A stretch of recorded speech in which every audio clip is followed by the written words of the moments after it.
Este ciclo de charlas titulado Ramón López Velarde a tres voces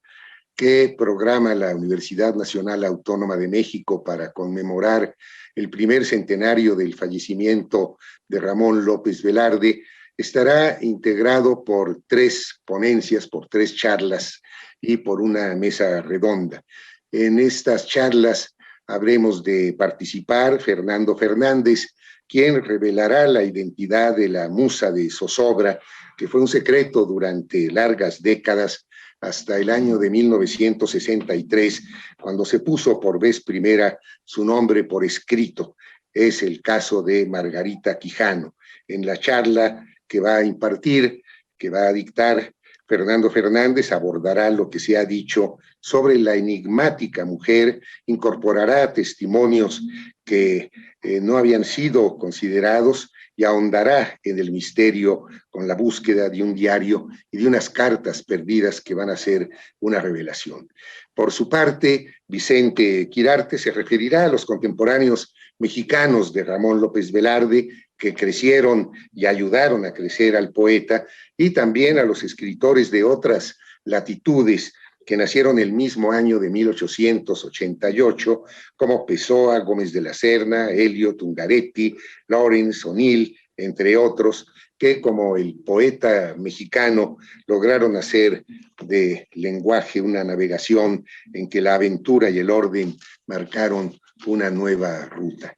Por mi parte, yo trataré de ubicar la obra de Ramón López Velarde en la tradición de la poesía lírica mexicana, a la que Javier Villaurrutia definió por su contención, su tono menor, su propensión a la reflexión y su amor a la forma, y analizaré las características particulares de la obra de Ramón López Velarde que responden a esta tradición lírica y al mismo tiempo la renuevan y la trascienden. Tendremos finalmente una mesa redonda en la que participaremos los 13 ponentes para matizar, para ampliar, para enriquecer la visión que se puede tener y la valoración que se puede tener en la actualidad de este poeta mayor de la literatura mexicana. Empiezo pues mi plática refiriéndome al hecho de que en el año de 1940 Javier Villaurrutia, uno de los miembros de la generación de contemporáneos que junto con Salvador Novo y con Jaime Torres Bodet valoraron quizás por primera vez la obra poética de Ramón López Velarde, dio pues una conferencia en el año de 1940, Javier Villaurrutia, en la que establece algunas de las características que en su opinión definen la poesía mexicana. Yo voy a utilizar este marco teórico de Javier Villaurrutia para tratar de ver de qué manera López Velarde se inscribe en esta tradición y de qué manera responde o no responde a estas características planteadas por Javier Villaurrutia. Lo que Javier Villaurrutia expone en esa conferencia del año 40, una conferencia paradigmática, es que la tradición lírica mexicana ha tenido una gran continuidad a lo largo de los siglos y que está o ha estado siempre por encima de los disturbios sociales o de los disturbios políticos. Es una tradición que se puede rastrear desde que la literatura mexicana en lengua española existe, desde los primeros poetas del siglo XVI, como es el caso de Francisco de Terrazas, o del siglo XVII, como es el caso de Juan Ruiz de Alarcón, que aunque sea dramaturgo, escribió en verso y hay que considerarlo como poeta, poeta dramático, y también es el caso en el mismo siglo XVII de Sor Juana Inés de la Cruz. Ha habido, pues, una tradición lírica que arranca desde el siglo XVI y que cuando Javier Villaurrutia dicta esta conferencia sigue, en su opinión, absolutamente vigente. No es el caso de otras tradiciones literarias. Hay un predominio de la lírica en nuestra historia y en cambio la épica ha quedado realmente desplazada. No podemos decir que tenemos una gran poesía épica. La épica se ha manifestado en el siglo XVI a través de las crónicas de la conquista o de las crónicas posteriores a la conquista, y ya después en la época de independencia de nuestro país, este aliento épico se ha canalizado fundamentalmente por el ámbito de la novelística que no tuvo ninguna verificación durante el periodo colonial mexicano y que irrumpe realmente precisamente con las revoluciones de independencia. No deja de ser muy significativo que nuestra primera novela continental sea El Periquillo Sarmiento de José Joaquín Fernández de Lizardi, que se publica en el año de 1816, cuando ya han estallado estas revoluciones de independencia en nuestro país y en otras partes de la América española. Y por eso digo que la novela no es nada más un género literario, es un género libertario, porque durante el periodo colonial pues no hubo realmente ninguna novela que pueda merecer con toda certeza esta calificación o esta denominación, porque la novela es un género peligroso, un género libertario, un género que fue inhibido o francamente prohibido durante los tiempos coloniales, precisamente por su carácter subversivo. De manera tal que nuestra lírica sí ha tenido continuidad y no es la continuidad que han tenido otros géneros literarios. Y esto caracteriza, según Javier Villaurrutia, nuestra tradición literaria. Y este predominio de la lírica sobre la épica lo vamos a advertir incluso en el mayor poema de carácter nacional que albergamos entre la lengua y el paladar, que es La suave patria de Ramón López Velarde, que empieza precisamente, como ya lo veremos después, admitiendo que él va a ejercer la lírica, que le va a poner una sordina al espíritu épico. Cantaré, diré, con épica sordina, la patria es impecable y diamantina, lo que es realmente muy significativo, porque aún un poema de carácter nacional, que podría ser presuntamente épico, adquiere esta tonalidad lírica que Javier Villaurrutia aplica retroactivamente a toda la tradición poética mexicana. También dice Javier Villaurrutia que el lirismo de nuestra tradición tiene que ver con la intimidad. Nuestra poesía es generalmente una poesía íntima, una poesía confidencial, una poesía de tono menor, una poesía susurrante, muy pudorosa y muy proclive al silencio. Dice Villaurrutia que los mexicanos no sabemos hablar bien y sin embargo sabemos callar de manera verdaderamente excelente. Estas características de la intimidad, de la confidencialidad, del susurro, del tono menor, para algunos críticos es el resultado de un sustrato de la cultura y de las lenguas prehispánicas que afloran ya en tiempos de colonización. Yo creo que esto puede ser cierto, sin embargo también diría que tiene mucho que ver con la situación estamentaria de los criollos, que siempre tienen una actitud, digamos que más modesta con respecto a los peninsulares, actitud que se manifiesta muy claramente en las expresiones verbales, en donde usamos estos diminutivos, estas formas de cortesía tan alambicadas, tan elaboradas, que todavía marcan un contraste muy considerable entre el español hablado en México, por ejemplo, y el español hablado en España. Y esta subordinación de los criollos, bueno, pues la podemos notar en los poetas coloniales, novohispanos, a los que he hecho referencia, en Francisco de Terrazas, que es un poeta que trató de escribir en Nuevo Mundo y Conquista un gran poema épico, pero curiosamente ese poema que quedó inconcluso, por cierto, porque no le dio el aliento para la trompetería de la guerra, pues tiene algunos pasajes que son francamente líricos y que son los pasajes, creo que más valiosos, más memorables de esta obra de Francisco de Terrazas, además de sus grandes poemas líricos, particularmente sus sonetos,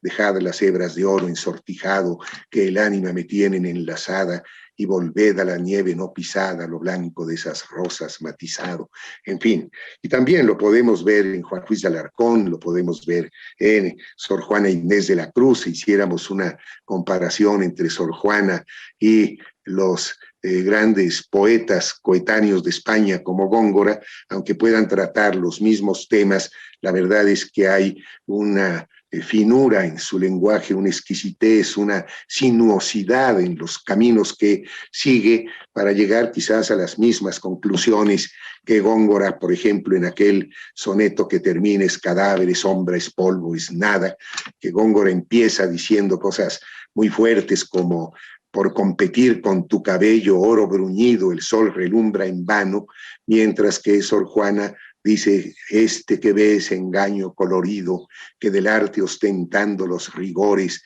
con falsos silogismos de colores, es cauteloso engaño del sentido. Hay una diferencia de tono muy notable. Y en el caso de Juan Ruiz de Alarcón, pues si lo comparamos con los poetas dramáticos, con los grandes dramaturgos de los siglos de oro español, pues nos vamos a encontrar con un poeta mucho más recatado, mucho más íntimo, mucho más prudente, más cuidadoso, menos exuberante, más delicado, más fino en última instancia. Otra de las características que señala Javier Villaurrutia es el amor a la forma. Hay una poesía contenida, regida, fundamentalmente por el clasicismo, que es lo que dice Jorge Cuesta cuando advierte que nuestra poesía siempre ha sido clásica porque llegó precisamente en el siglo XVI, cuando España inauguraba este clasicismo en su expresión literaria, y aquí ese clasicismo, ese amor a la forma, esa contención quedó realmente establecida, según él, de manera permanente. Yo creo que hasta en los arrebatos barrocos siempre hay una contención y este amor por la forma que finalmente contiene la expresión lírica, poética, que nunca es desbordada o que pocas veces es desbordada. Además de ello, Villaurrutia señala la propensión a la melancolía de nuestra poesía y el tema de la muerte, que es algo constante en esta tradición. Concluye Villaurrutia diciendo que si la poesía, con una imagen muy bella, que si la poesía mexicana ha de tener un color, ese color sería el gris perla, si ha de tener una piedra, esa piedra sería el ópalo, y si ha de tener una hora, esa hora sería la del crepúsculo, este momento intermedio entre el día y la noche, este atardecer, como queda de manifiesto en muchos poemas que hablan del crepúsculo, como los de Luis G. Urbina, por ejemplo. Evidentemente que hay excepciones, hay también poetas diurnos, pero según Villaurrutia son excepcionales. Hay poetas diurnos como Carlos Pellicer, por ejemplo, que incluso se queja de esta solaridad de su literatura y dice, trópico, ¿para qué me diste las manos llenas de color? Todo lo que yo toque se llenará de sol. E incluso pide que pueda escribir con un lápiz muy fino mi meditación, dice un poco aludiendo a esa tradición que es de lápiz, de tono menor, pero que el poeta tabasqueño pues está en imposibilidad por su condición tropical original de seguir con esa misma ruta. También podríamos decir lo mismo de Salvador Díaz Mirón en muchos de sus poemas, son poemas solares, mientras que por otra parte hay poemas francamente nocturnos, como los de Enrique González Martínez, que propone en lugar del cisne interrogante del modernismo, la figura emblemática del búho como un emblema de la poesía reflexiva y nocturna. Y hay otro poeta, y aquí ya desemboco en Ramón López Velarde, que es un poeta nocturno también, en donde la noche es el ámbito propio del pecado, y cuando el poeta habla del día, ese día es el momento de la expiación de esa culpa del pecado nocturno. Esta concepción de Javier Villaurrutia no es del todo original, él de alguna forma la sistematiza en su gran conferencia, pero hay antecedentes muy importantes. Pedro Enrique Sureña, en los 6 ensayos sobre la expresión americana, habló muy particularmente de Juan Ruiz de Alarcón como un poeta muy representativo de esa mexicanidad que difiere o empieza a diferir de manera muy notable con la literatura peninsular española. También habló de esta mexicanidad Alfonso Reyes, también Antonio Castro Leal, pero la intención de Villaurrutia, creo, no es nada más hablar de esa tradición literaria, sino la intención de Villaurrutia es fundamentalmente inscribir su propia poesía, que sí tiene con toda claridad estas características, dentro de una tradición mexicana, porque su poesía, como la poesía de los contemporáneos, en el momento de su escritura, en el momento del triunfo de la Revolución Mexicana y del espíritu nacionalista de nuestro país, fue tildada de una poesía cosmopolita, poco mexicana, y en ese sentido, lo que Villaurrutia plantea en este discurso, en esta conferencia, es que la mexicanidad no necesariamente tiene que ver con este nacionalismo exacerbado, este nacionalismo manifiesto que en esta década de los 20, con José Vasconcelos a la cabeza, se empezó a plantear en el terreno de la literatura con la novela de la Revolución Mexicana, de la pintura con los grandes muralistas, de la música con Carlos Chávez y Moncayo, en fin, es decir, este espíritu que consideraba que todo aquello que no tuviera este fervor manifiesto, exacerbado, nacionalista, era algo extranjerizante, y no, lo que Villaurrutia dice es que también hay una mexicanidad en el discurso, no necesariamente nacionalista, porque este concepto de la mexicanidad, como lo dijo Jorge Cuesta, pues no deja de ser un concepto importado. Esta es una paradoja, es decir, que hasta el nacionalismo es un artículo de importación, porque este nacionalismo procede de Europa, de manera, dice Jorge Cuesta, que entre más nacionalistas pretendemos ser, menos lo somos, puesto que la idea, el concepto y la práctica del nacionalismo es un concepto, una práctica, una idea provenientes de Europa.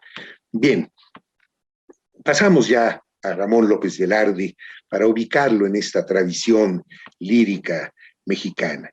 Y voy a empezar con La Suave Patria, aunque sea de los el poema final de Ramón López Velarde, que se publica igualmente hace un siglo, coincidiendo con su muerte, el mismo año de su muerte, un poco antes de que él muriera, en la revista El Maestro. Y es muy curioso porque ese es como decía, un poema civil, un poema de corte nacional, habla de la patria, que guardamos realmente en la memoria con una actitud identitaria. Es un poema escrito hace un siglo, en tiempos todavía ásperos, diría yo. Está terminando la guerra de facciones de la Revolución Mexicana, ha llegado al poder Álvaro Obregón, se anuncian tiempos de paz, pero no deja de ser muy impresionante que Ramón López Velarde escriba un poema que se llame La Suave Patria, cuando se han vivido más de una década, muchos años, varios años, de una gran aspereza nacional en el proceso revolucionario mexicano. Es un poema, pues, que anuncia la paz, o que quiere la paz, y que habla de una patria suave. Ya no es la patria en llamas, la patria incendiaria, la patria nacionalista exacerbada, sino es una patria suave, una patria que describe de manera muy cercana, de manera muy doméstica, muy cariñosa, y es muy impresionante. El poema empieza con una declaración de principios líricos en la primera estrofa, que me parece muy significativa, cuando López Velarde dice: yo, que solo canté de la exquisita partitura del íntimo decoro, alzo hoy la voz a la mitad del foro, a la manera del tenor que imita la gutural modulación del bajo, para cortar a la epopeya un gajo. Es una maravilla, porque está hablando de que, a pesar de que va a cantar a la patria, pero él siempre ha cantado con un exquisito decoro, y que ahora, bueno, va a alzar la voz a la mitad del foro, en el ámbito público, pero va a tratar de asordinar su voz para que se corresponda con el espíritu lírico de esta tradición y con la imagen lírica que también quiere dar de la propia patria. Y por eso dice una estrofa más adelante: diré con una épica sordina, la patria es impecable y diamantina. Evita, pues, López Velarde en este poema, a pesar de su tema nacionalista, toda actitud grandilocuente, y porque la fuerza de la voz, como él mismo decía en algún ensayo, no debe residir en la laringe, como hacen los declamadores, los niños de la escuela que cantan versos nacionalistas poniendo toda la emoción en la laringe, cuando realmente la emoción está más en esta intimidad. Vamos a leer, nada más por gusto, algunas de las estrofas de La Suave Patria, que presenta a una patria como una mujer mestiza, como una mujer que a veces es niña, a veces joven, a veces madre, una mujer bella. Es una patria alegre, humilde, modesta, recatada, virtuosa, pudorosa, íntima, cálida. Fíjense ustedes.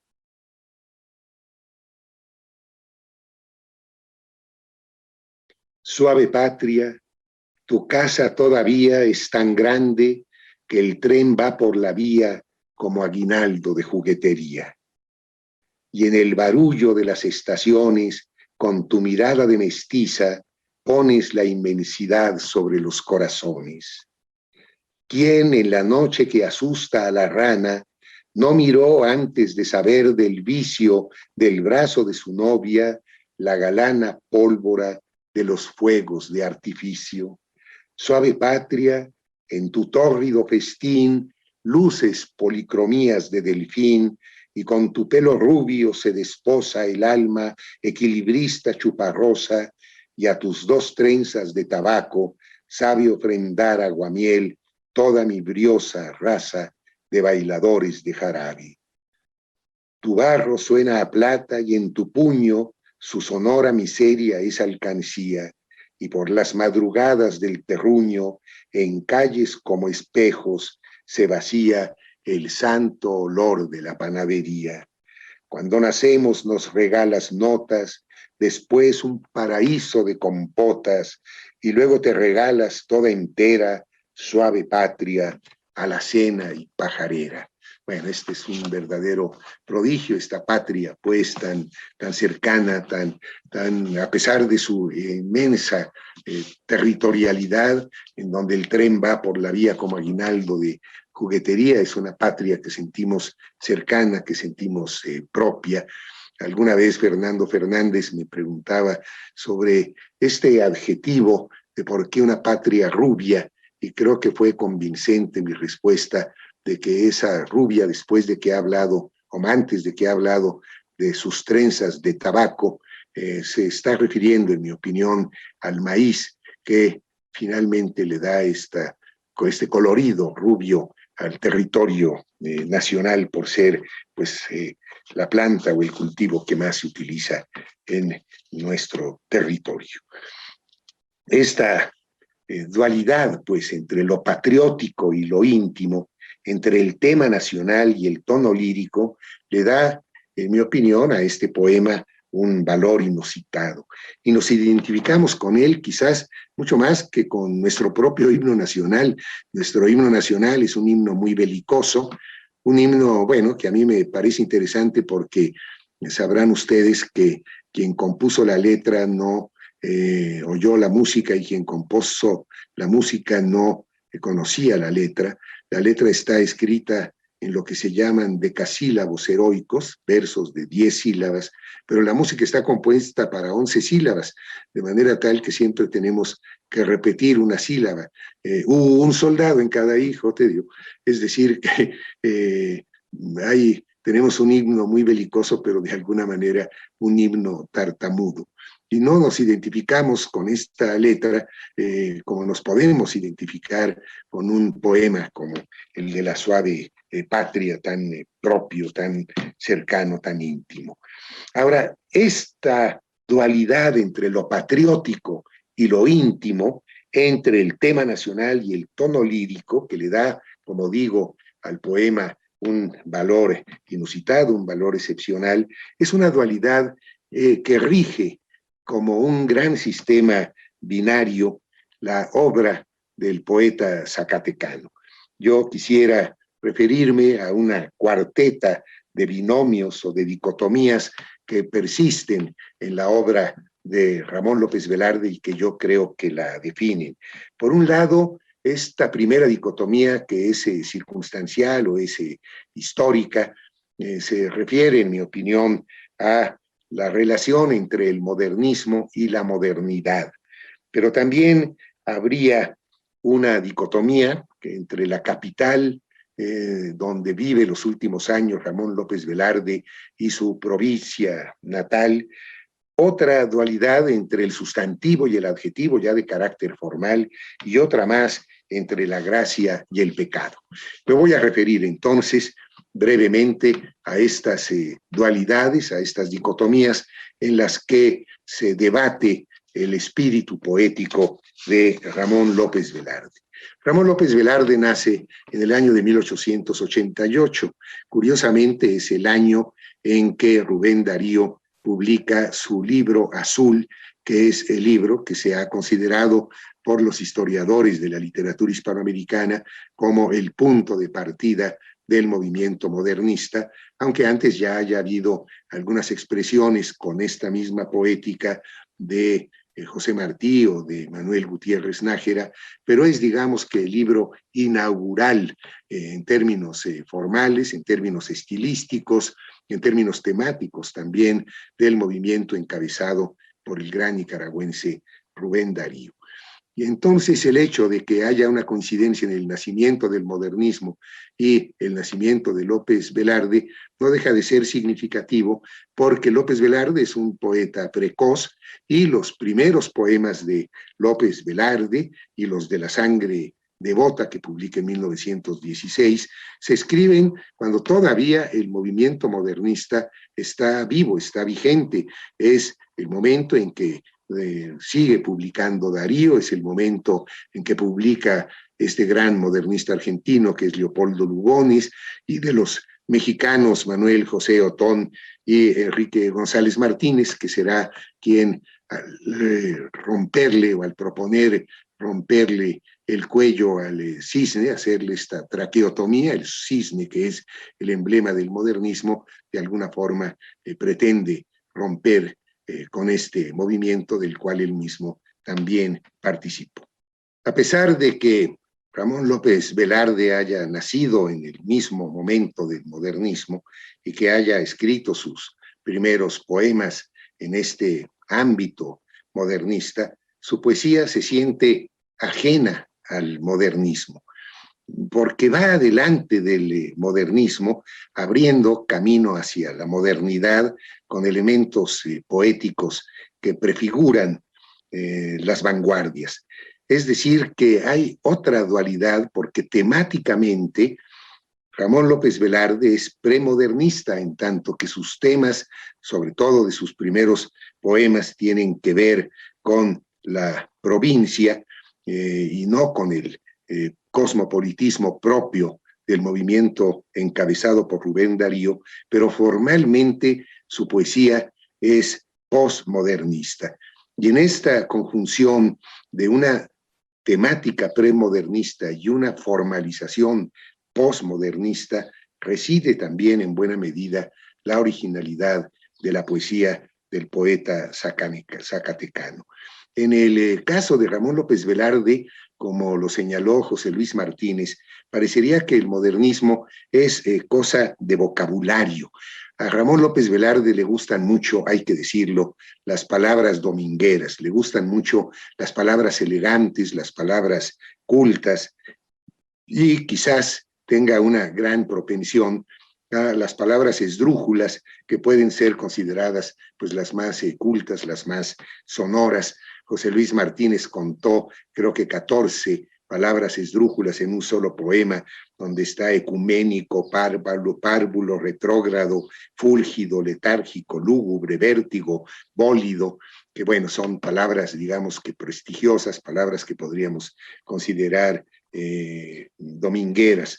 Dice Jaime Torres Bodet en uno de los primeros artículos que se escribió sobre López Velarde, que cuando López Velarde pudiera decir fácilmente universal, prefiere decir ecuménico, y que cuando puede decir niño, se orienta siempre por la posibilidad de decir párvulo. Esto finalmente denota esta otra dualidad, ya no nada más entre el modernismo y la modernidad, sino entre la capital y la provincia, porque estas palabras domingueras, en vez de ocultar su provincianismo, parecerían realmente delatarlo. Este uso forzado, prestigioso, en lugar de serle natural, parecería que está tratando de ocultar este provincianismo, manifestándose como muy culto, y este acto mismo, esta especie de simulación artificial, pues lo delataría realmente como provinciano. Sin embargo,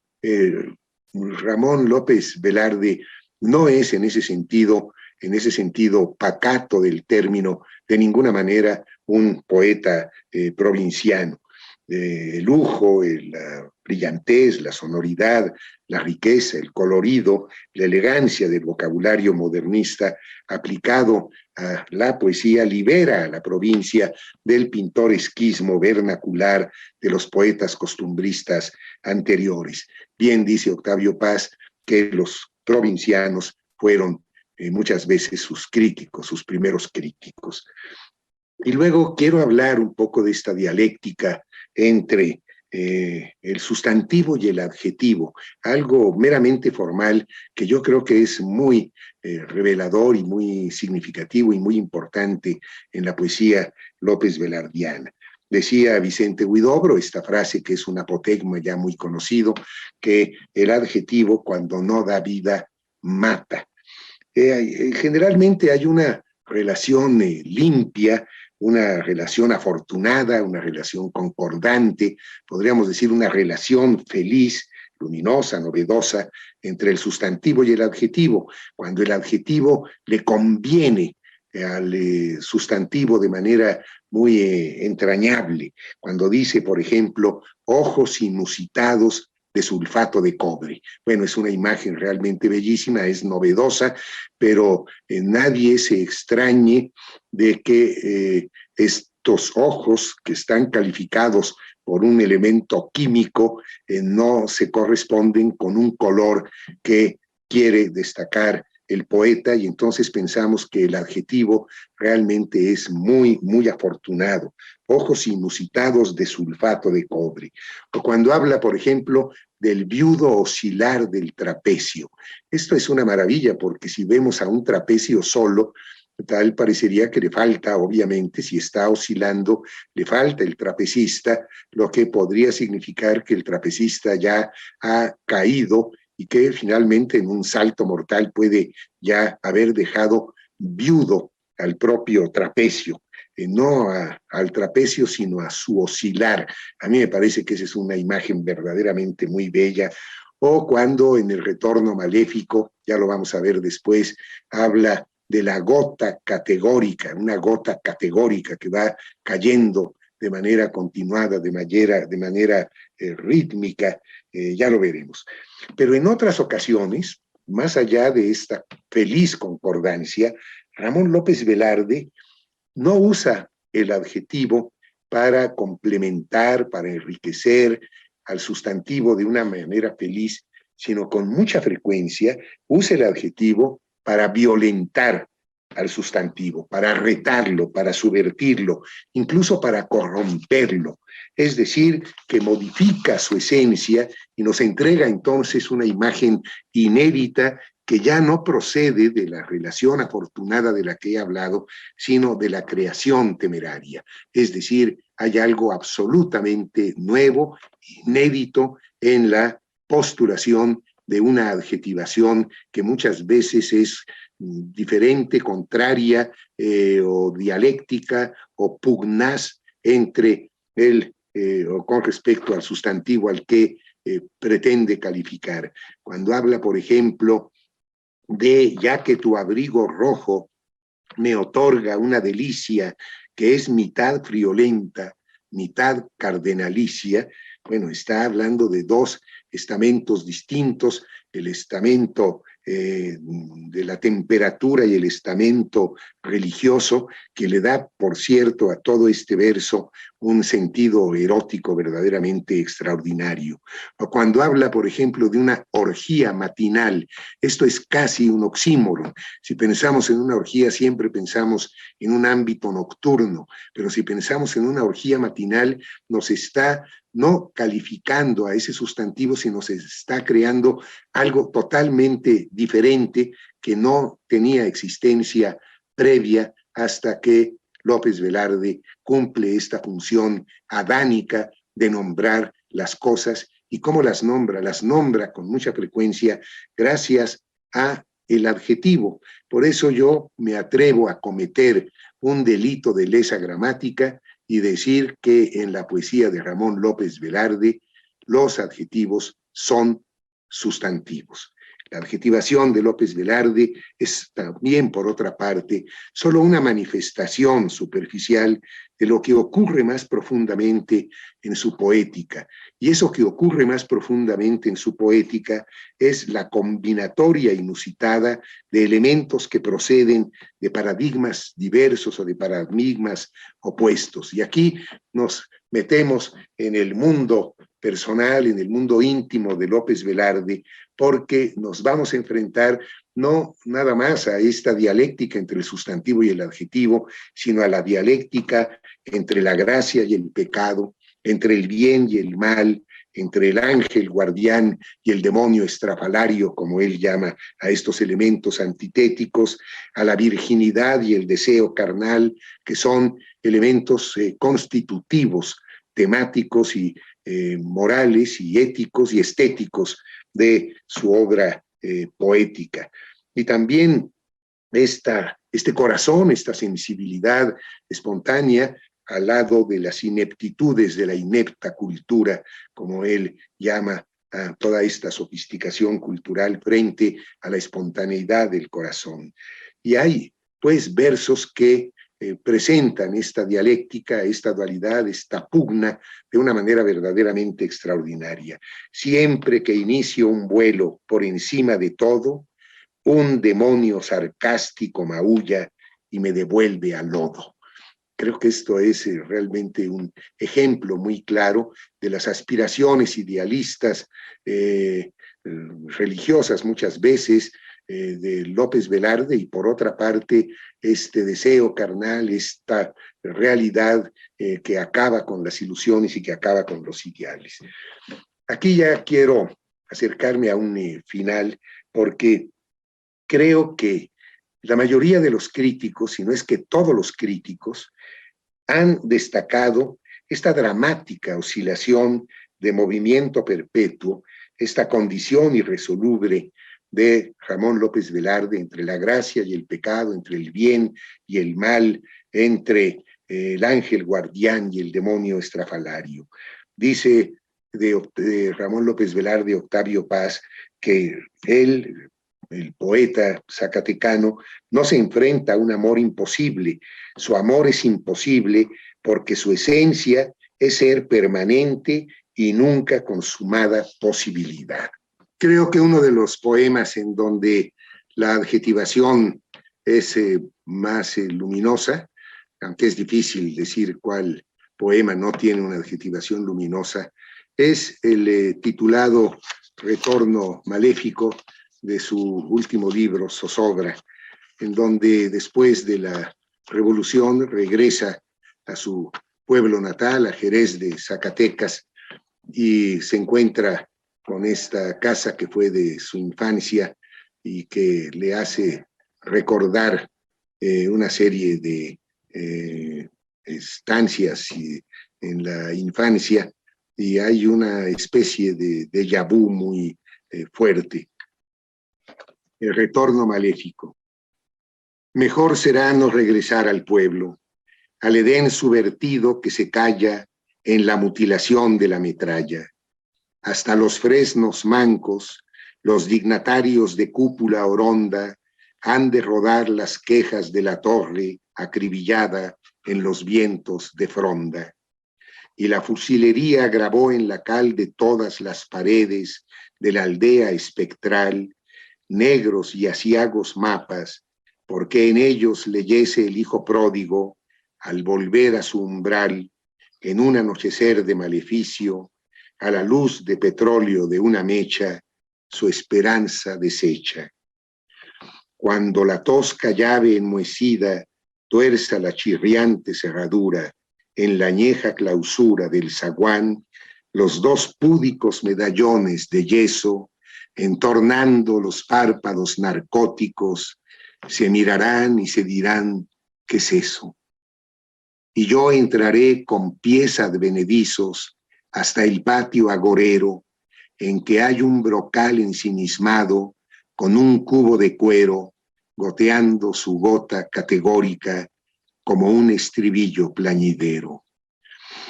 Si el sol inexorable, alegre y tónico hace hervir a las fuentes catecúmenas en que bañábase mi sueño crónico, si se afana la hormiga, si en los techos resuena y se fatiga de los buches de tórtola el reclamo, que entre las telarañas zumba y zumba, mi sed de amar será como una argolla empotrada en la losa de una tumba.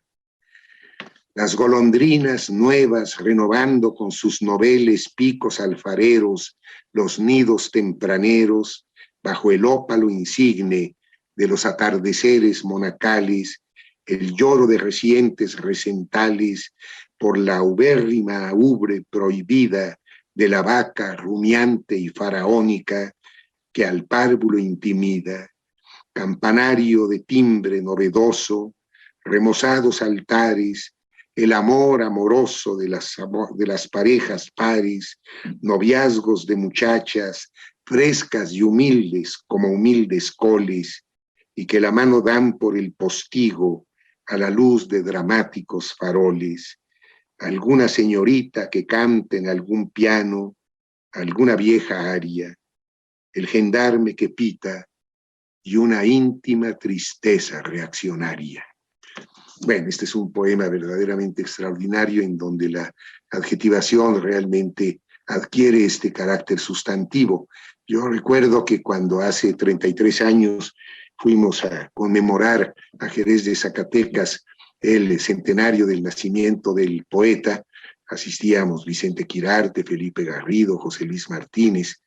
entre otros, y cuando el presidente entonces, Miguel de la Madrid, inauguró la casa de López Velarde como museo y entró después la gente tenía ya registrado el poema del retorno maléfico, y cuando pasó decía, ya estamos, no hablaba nada más de sustantivos, sino hablaba con todo y adjetivos. Decía, este debe ser el patio agorero, por aquí está el brocal ensimismado, por aquí caía la gota categórica. Aquí tengo una fotografía de esa época, en donde aquí está el brocal ensimismado del pozo, del patio agorero. Hay una serie de adjetivos que uno podría entretenerse horas y horas en ver la eficacia, la sustantividad de estos adjetivos. Cuando el poeta habla de una vaca faraónica, por ejemplo, faraónica, rumiante sí, pero y faraónica le da una estatura, una dimensión que subvierte a ese sustantivo y le da una dimensión distinta y una íntima tristeza reaccionaria. En fin, creo que es uno de los grandes poemas de Ramón López Velarde. Pero este tema de la adjetivación y la sustantivación, o del sustantivo y el adjetivo, pues no es más que una modalidad de lo que son algunas otras de las contradicciones o de las dualidades, de las dicotomías más fuertes en las que el poeta permanentemente se debate: la gracia y el pecado, el bien y el mal, el ángel guardián y el demonio estrafalario, la virginidad y el deseo carnal, etc. Este verso que dice: siempre que inicio un vuelo por encima de todo, un demonio sarcástico maulla y me devuelve al lodo. Todos, creo que sin excepción de los críticos de Ramón López Velarde, han destacado esta dramática oscilación de movimiento perpetuo, esta condición irresoluble de Ramón López Velarde entre la gracia y el pecado. Octavio Paz dice: Ramón López Velarde no se enfrenta a un amor imposible, su amor es imposible porque su esencia es ser permanente y nunca consumada posibilidad. En mi opinión, estas contradicciones, en principio irreductibles, en que el poeta se debate, en mi opinión, digo, son prepoéticas. Cuando López Velarde, y así quise titular esta plática, dice: yo anhelo expulsar de mí cualquier palabra, cualquier sílaba que no nazca de la combustión de mis huesos. Lo que está diciendo, en el fondo, es que es en la poesía donde estas dos contradicciones, donde esta contradicción de dos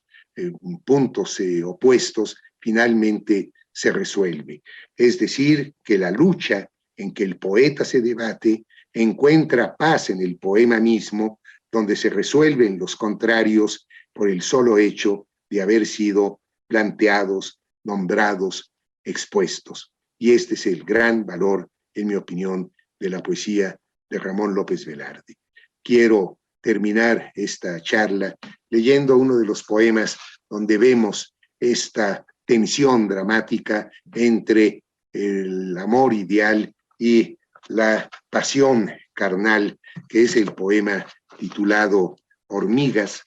que pertenece también a Zozobra, si mal no recuerdo, sí, al último libro de Ramón López Velarde. Voy a leer este gran poema y con esto doy por terminada esta plática. Hormigas. A la cálida vida que transcurre canora, con garbo de mujer sin letras ni antifaces, a la invicta belleza que salva y que enamora, responde en la embriaguez de la encantada hora un encono de hormigas en mis venas voraces.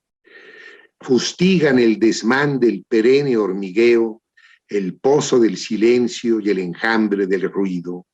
la harina rebanada como doble trofeo en los fértiles bustos, el infierno en que creo, el estertor final y el preludio del nido. Mas luego mis hormigas me negarán su abrazo y han de huir de mis pobres y trabajados dedos, cual se olvida en la arena un gélido bagazo. Y tu boca, que es cifra de eróticos denuedos, tu boca que es mi rúbrica, mi manjar y mi adorno, tu boca en que la lengua vibra asomada al mundo como réproba llama saliéndose de un horno, en una turbia fecha de cierzo gemebundo, en que ronde la luna porque robarte quiera, ha de oler a sudario y a hierba machacada, a droga y a responso, a pábilo y a cera. Antes de que deserten mis hormigas, amada, déjalas caminar camino de tu boca, a que apuren los viáticos del sanguinario fruto que desde sarracenos oasis me provoca. Antes de que tus labios mueran para mi luto, dámelos en el crítico umbral del cementerio, como perfume y pan y tósigo y cauterio. Muchas gracias.